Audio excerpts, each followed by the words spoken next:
It's Ivy Slater, and you're listening to Her Success Story podcast, a show where gutsy businesswomen share their success journey.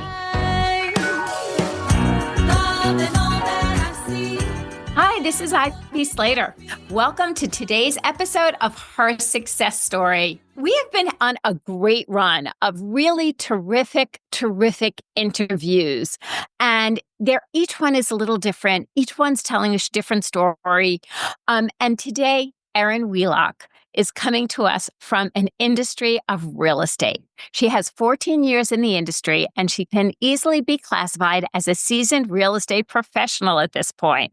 Her specialization actually is market numbers, quality, knowledge, and one of the things that holds Erin near and dear to my heart is client care.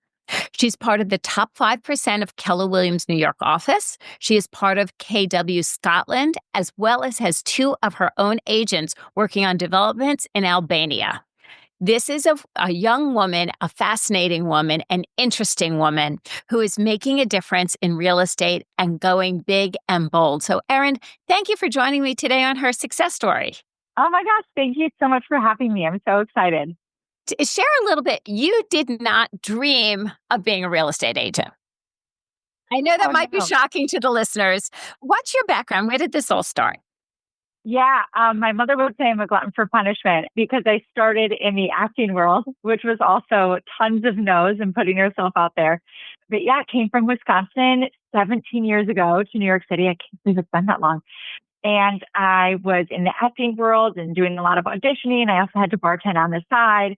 I got lucky, worked at a company for a bit, but it doesn't really pay that much. And you are constantly hustling. And it was kind of funny. I got into real estate because I had, a boyfriend at the time who needed a new apartment, but I had most of my days off. And I went through the process of finding his next apartment for him. And then I saw this check that he was giving this agent. I was like, wait a second, that's like what I make in 3 months. It means acting and bartending all in one shot. Exactly. So I was like, wait, a better quality of life. I could get out of my shoebox apartment. And this was so much fun. So I was like, all right, let's give it a go. And, I love when we've talked previously and stuff, and you have shared with me, Keller Williams has great information. They have courses and study, and you had worked on several jobs going, really gaining knowledge early in your career. Then when you went to build your own company within Keller Williams. So talk to me about that, because I love your transparency and say, well, they taught me all this stuff and then I realized I had to do it my own way and I failed. And it's not that you failed, but we get so set in our ways sometimes. But take me back to the beginning of that story, because I happen to love every time you share that. Oh, I love it. Thank you. Yeah, it could be like the youngest child syndrome, my rebel syndrome. But I came to this company, Keller Williams, after being in the industry for about 3 years. And they have all of these classes, like you said. There's so much amazing knowledge that they put into every agent here. And then they have this book called The Millionaire Real Estate Agent. And it is literally step by step the model of how to create a bigger business and a bigger team. Do this and then do this and then do this and you got this. Exactly. And I was like, this is such a great book. I'm going to do it this way. This is a great book. Let me just do everything the book doesn't say. Exactly. Literally, the book was like, your first hire should be an admin. And I was like, I think these 3 agents are talented. Let me bring them on the team and see how this goes. It was a disaster. And then I failed with that team, which is fail forward. It's not in a bad way at all. You learn lessons. And I'm going to jump in and repeat that. There is nothing wrong with failing forward. There is nothing wrong. We all have to do it. We all have to keep trying. We have to finding our way of doing things. We need to listen some and create our ways. Absolutely. Absolutely. And then so after that learning lesson, I had to learn it like 2 more times. And then I was like, okay, I'm done with the pain of not following what I was told to do. And so then in 2020, I was like, let me just start doing what the book told me to do. And it's been going pretty well ever since. So it took me a little longer to learn that. It's interesting because you marked that in 2020. That was a tough year in business. 2020, Yeah. I know I could speak for myself and Slater Success. We in 2019, we created great plans, goals, strategies, a business plan for the following year, and strategic goals, and the whole thing. And then came March, and we kind of regrouped. So Yeah. for you to say, like in 2020, it all turned around, I think that's fascinating, and that takes guts. Thank you. Yeah, it's funny. I didn't think of it that way, but it was a time where things had definitely slowed down. And you know what? Actually, I wonder if subconsciously this happened because one of the number one things that I attribute to the success of the business is a course that I took and the class all about the database and how to properly work your database. And I think in that moment, or I should say when COVID happened and we were on lockdown, right? We weren't essential. The only reason that I survived in business was because that database kept going and people ended up buying sight unseen because I was in touch with them. And I think that I was like, oh, wait, I just followed the model for that. And so I wonder if it clicked in my head that I was like, if that works because you followed the model, follow this model. And what a better time to do it. Maybe I'll try the next thing within the model, and I'll try the next thing within the model. Yeah, exactly. Exactly. No, that happens to make a ton of sense. So since 2020, we're now in 2025, as amazing as that is Yeah. to me, what has evolved for you, and what have you done as far as building a team and being a leader? Yeah. So I'm so grateful. I am a part of this group called the Empire Circle, which is filled with many, many amazing women who have become my mentors. And it's wonderful because they have these trainings about building business and also uh, a lot of it also that I've chosen to be a part of because they have a lot of things to be a part of is about being a better leader. And so I think through learning from people that I admire and what their, again, models and systems and everything are, I have been able to build a team now. We have 10 people, 5 are agents, 5 are on the admin side. And then So you did actually realize through we that, needed admin to scale. oh my gosh, yes. And it's actually funny because now I have some other teams that are like, you seem to have a lot of admin. I was like, listen, I learned a lot of lessons. So I don't want to drop any balls. So I need the people to make sure it goes smoothly. Yeah. So funny. And then also I got the have to opportunity. tell you, it's so true. It's so true. I have a back end team of 4, and everybody has Mhm. different roles, and I need every person to be able to do everything Slater Success does on the back end to put us out there. And so I can do what I do. Without great support on the back end, I don't think any leader truly thrives. Oh, absolutely. Right. I remember going and listening to this gentleman speak, and he runs all of FEMA for like half of the world. And I was like, what is he doing in his 24 hours that I'm not doing in mine? And then I was like, it's just the leverage, right? It's the people behind you that you trust to do the things that they do so you can do your things well. Yeah. Fair point. Yeah. So I'm interested. I've not, and I've met a lot of New York City real estate people over the years. I will say between networking, buying, selling, renting, you name it, over I don't know, over 40 years in New York. I don't know that many who've done the global thing. What precipitated that, and where was the drive behind that? Truly, I'm trying to think like all the people I know. I know one who's done it. That's it. Yeah. Selfishly, it came for tax deductions. I was like, so I love teaching. And I think probably because so many people have poured into me that I'm always grateful and excited to pour into others. And so when I learned that when I traveled to Greece, I could stop in the office in Athens and teach a class and tax deduct part of my trip, I was like, oh, what is this world? So that was what really inspired me to start with the global. But also, Keller Williams is the largest company globally. So I could go to like 57 different countries and go to one of their offices. But also New York City is such a melting pot. So I was thinking like, what an amazing opportunity to get in front of these agents because we do refer a lot of business. So like I have a client from Kuwait that came from speaking at a conference in France. So the more I could do that way, I knew it was within like something that I love. And I think if you can make something you love part of your business model, then, what could be better than that? And then just being in this amazing city that we live in, I was like, oh, I have those hands in the baskets I can where I can. No, I mean, it makes so much sense, and I'm a fellow love to travel person. That actually, here's I don't know if listeners, if you ever heard me say this before, but how I started like exploring ChatGPT and the whole AI world is I was going on a Sunday and planning fictitious trips. Oh, that is so cool. Huh, I bet it would be really good for that. I said, you know what? I just have to step into this a while ago. And I was like, I'm a little concerned about putting my brand out there and I'm going to figure this out first. And I jumped in and I started building fictitious or not fictitious, not yet gone on trips. Yes. And, and just started asking a ton and and building out. I was like, now I'm ready to step into it and start seeing about AI for business and how to, right?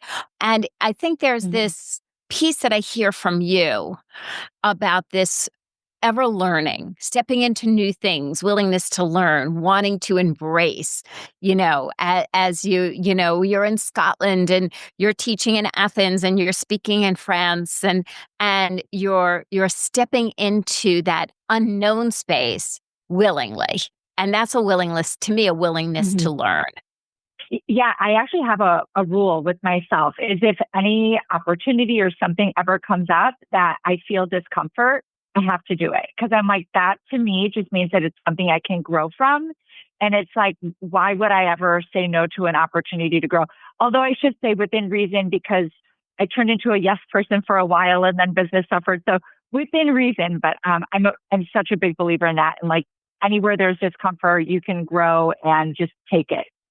I think that's very true. And I think it's important. I think it's very important to be willing to step in when we're uncomfortable. Because to me, that uncomfortable place is the place of growth. And I just said yes to something and it stepped into something that I am not comfortable with. And we will see in the next 12 months how this develops. And listeners, stay tuned. I'm not sharing anything yet. I literally just I'm like, I stepped want to know. um, and, it's being willing to be uncomfortable is being willing to grow. Totally.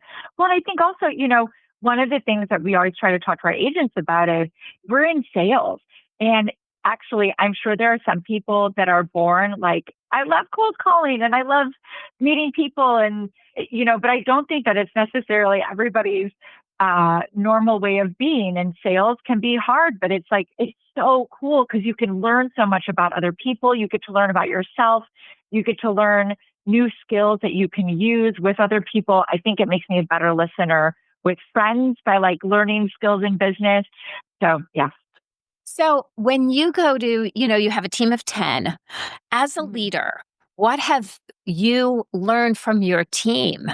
As well as, we always think about what we're teaching our team, but we don't always look at the other side of what we're learning from our team.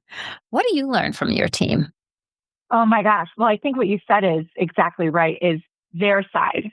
And that is something that I learned so much from them because I've been doing this now for 14 years and I feel like sometimes I'm just on autopilot on a lot of things and Things learning become new. habit. Exactly. Yeah. So from them, I get to learn so much about, different perspectives of things, different ways to teach things also. But they point out holes, which is amazing. I love it. Like pointing out my blind spots is like my love language. It makes me so happy. And they then push me to grow and be a better leader because they also stay in education and they grow. So I think that's kind of like the ripple effect, right? Is if you can get the people around you to grow, then it causes you to grow. And yeah, just being able to look at things differently instead of my one way that I'm just bulldozing everyone has been really cool. Let me ask you, what has surprised you in this journey? Goodness, that's such a great question. What has surprised me? I think I think it's that the more vulnerable you can be with people, the more they'll trust you and follow you. Because that was not what I thought leadership was in the past. I thought it was just like, well, I have to show them I'm perfect. I'm always hitting my numbers. I'm always doing this. I'm always doing this. And I never have bad days. And that's just such BS. right? Like the more vulnerable you can be. And if something big happens in your life, right, just being able to share that with them, and it just humanizes you. And that was really surprising from the beginning of my journey to learn that more in the past few years. I think you are bringing up a really good point in leadership that is not talked about very much, is the vulnerability of a leader and being open about it and how that impacts the people we lead. I think that's really, there's a lot said about authenticity in leadership and vulnerability, to share when we fail forward, when we're not feeling great, when there's things going on in our personal life that are really hurting. And it's not Mm. that we're crying on our team, but we're showing a vulnerability and a humanized factor that we are human and we feel and we try and we don't succeed in some and we do succeed in others. And sometimes things are really hard and we share that sometimes it's really hard. And that Mm. bolsters your team to rally around you and be there for you and the company so much more. Yeah, right. And the thought is always, or for me in the past, was always like, well, if they see me not as perfect or not as hitting all the goals, then they're not going to want to follow because they'll be like, well, if she's not doing it, why should I? But it's just not the case. What you said is exactly correct, was very surprising. So tell me, if you were to share a tip from what you have learned over these years to our listeners, as far as being a woman leader, being in the journey of women's leadership is sometimes how I'll classify it. What tip would Yeah, you down forward? I love it. This is a tip that I am really working on right now. The more you can make any business about the numbers and like your KPIs, it just takes so much emotion out of it. So now, like when we have standards, everything is based on numbers that the agents have authored themselves, which means if someone's not hitting it, then we get to have questions around maybe was that number important, or maybe is this just not the field for them, right? Versus, me trying to sit there and think and be like, oh, well, but I really like them. Maybe next month they'll do better. Maybe, or, things like that. Cause that's really how I used to lead, was just through my emotional thoughts. But the truth is, A, that's not fair to me as a business owner because you're spending money on people. And B, when they author it and then you just hold them accountable to the numbers, then you're not the bad guy. It's purely this was your goal and you're choosing to hit it or not. Or do we have to change the goal? And I think for me, just as a leader and a business owner, that was, I think, what turned it into a business instead of just an expensive hobby. And I will say the whole concept of not leading with emotion and being strategic in your decisions and your strategies based on numbers, I have said forever, because I think I was raised this way, is Yeah. numbers tell a story, read the storybook. Open that storybook because the numbers are telling you, they're telling you what's working. It's telling you what you can actually relook at. It's telling you where your strengths are, but also what is not working within your organization and what details there are that you can adjust and where you should be focusing. It drives me crazy with Yeah. people. Read the number book. Oh my gosh, I love that. And absolutely, right? I'm sure you talk about that all the time with Slater Success. And especially even like with P&Ls, what's working, what's not working, right? It's like, it's so easy if you just look at the numbers. Sometimes the simplest things are the hardest things for us to do, huh? It is so true. It is so true. So what is your vision for what's next for you as a leader? Yeah, continuing to grow so I can get better and better at what I'm learning. And I feel so strongly that everyone on the team comes from a servant's heart in terms of, we really listen to motivation. We really want our clients to hit their goals. And so I'm just excited. And I think that the next step is really going to be growing our reach here in New York City while I'm learning to be a leader from a distance, because that is still a road that I'm working very hard at, just so that we can help more people to hit their goals, right? It's like the pay it forward. I love to pay it forward. And in the expansion of helping others rise and lead, is what I'm hearing you say. And New York might be it's a big city. It's a small city, yet it's a very big city. It's not so big lengthwise, widthwise. It goes up. So there's a lot to move in the metropolitan area.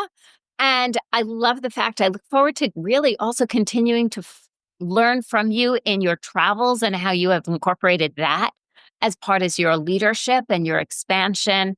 And the way you play boldly and step out into things that, are not necessarily comfortable. So I think as a leader, I'm looking forward to continuing to learn from you. Oh my gosh. Thank you so much. That's so sweet. And I'm so excited to hear what this amazing new step is for you, or opportunity. Stay tuned. One day. Stay tuned. So listeners, this is what I say at this time in the show. Take a deep breath in. Just feels so good every day to remind ourselves to breathe and think about what is the one takeaway that you're taking away from the conversation that Erin and I have had today. Write it down somewhere. I don't care if you jotted in a note on your phone or a Post-it. There is no judgment. We all have our different styles.